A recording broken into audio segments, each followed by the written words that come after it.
In Great Britain, we drive on the left, and in my near 15 years of teaching people to drive, I have noticed a common mistake nearly all learner drivers make, and that is to stay left for as much as possible and for as long as possible when dealing with parked cars and obstructions in the road, when actually, often, this is less safe. Here is an example. I'm approaching this parked car and I can't see past it.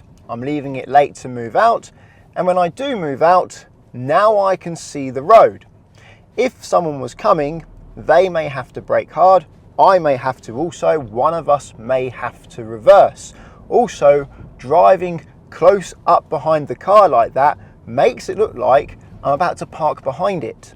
And it's very important that your body language signals what you are about to do.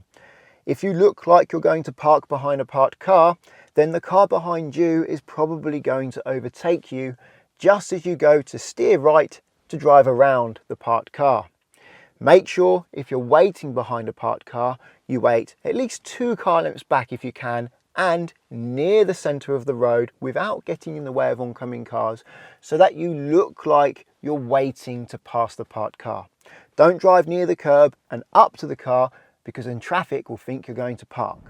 This time I'm going to approach the same car but move out early. I'll show you the difference in view. So if I move out here, look at this. I can see that car right the way down the road. I have time to move back in if I need to, but also I could see where the spaces were. So I could see that there was a space here where I can get to if I want to frog leap to the next space. They're giving way to me now, so I'll go to the one that's further up. It means I can see the oncoming car and they can see me earlier, making it safer. However, on right-hand bends, it's best to stay left, because when you stay left on the right-hand bend, it actually improves your view. I can actually see right the way down the road now before committing to pass this van on this bend. But on straights or left bends, staying left makes your view worse. When dealing with obstructions or parked cars in the road, one of your goals should be to see and be seen as early as you can without your position being misleading. Because the earlier you see oncoming vehicles and the earlier they see you, the more time you have to deal with each other. The easier it is to find a way through safely. I'm now going to demonstrate how moving to the right early on right bends actually makes your view worse. So we have the black van on the left again, and I've moved out early. I can't see what's coming down the road. And if something was to come now, it's going to be very awkward for me to steer to the left and then steer all the way back to the right again to make it round this black vehicle. I can now see no one's coming, so it's safe for me to go.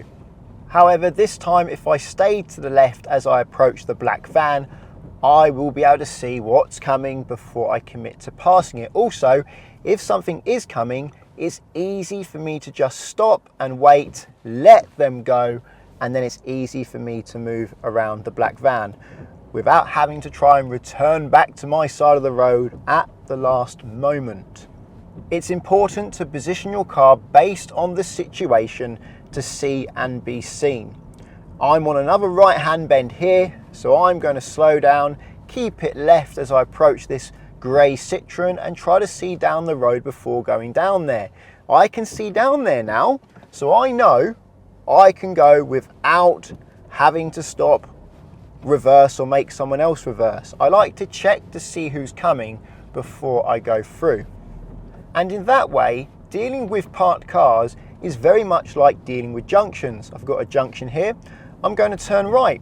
And before I turn right, I'm going to check to see who's coming before I move into the road. So I'm looking left and right. I can see it's safe now. Then I proceed.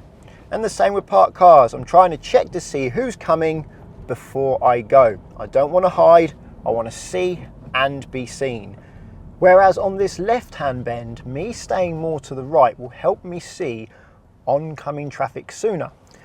And it would actually help me see the gaps in between the parked cars earlier as well, so I know where I can wait if I need to. For example, I'm over to the right, I can see right down the road now, I know exactly where I can wait, and I can make a good decision on where to pass this oncoming car. But also, it keeps me further away from the parked cars, which is my next point.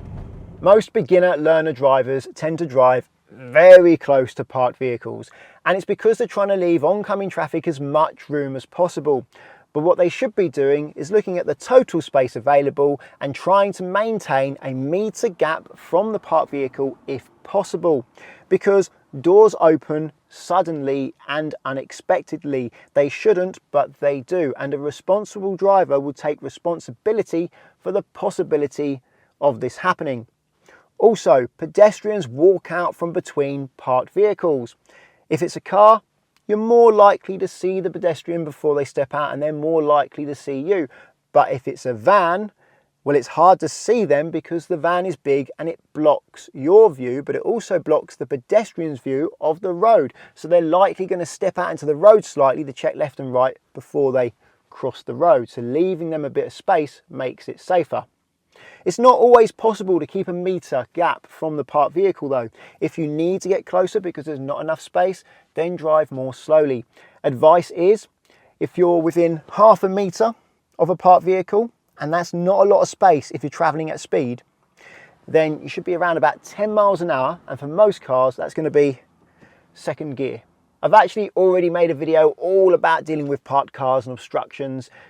It's one of my earlier videos and I watched it back before making this video and it did make me cringe a little bit.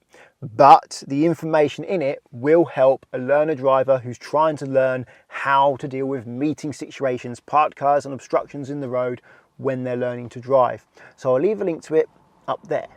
Another thing learner drivers tend to do is weave in and out between parked vehicles.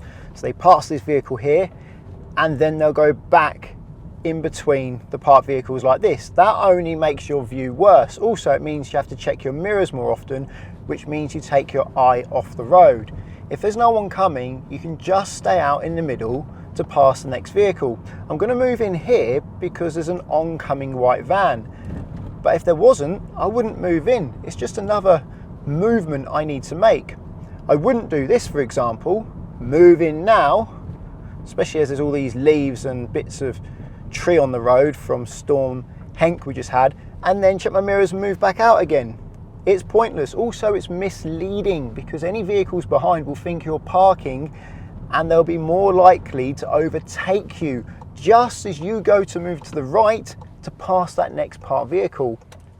Often my pupils ask me, how far away do the parked vehicles need to be from each other? So how big of a gap between them does there need to be before I have to move back to the left and I can't stay in the middle?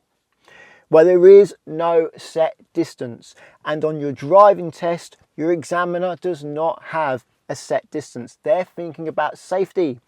Is it safer to move back to the left, or is it safer to stay in the middle? And that's what I tell my pupils. Do what's safer. An example I may give them is if you're in the middle and there's a branch road on the right and someone pulls out of that branch road on the right and drives towards you, you being in the middle is less safe. So it's better to move back to the left.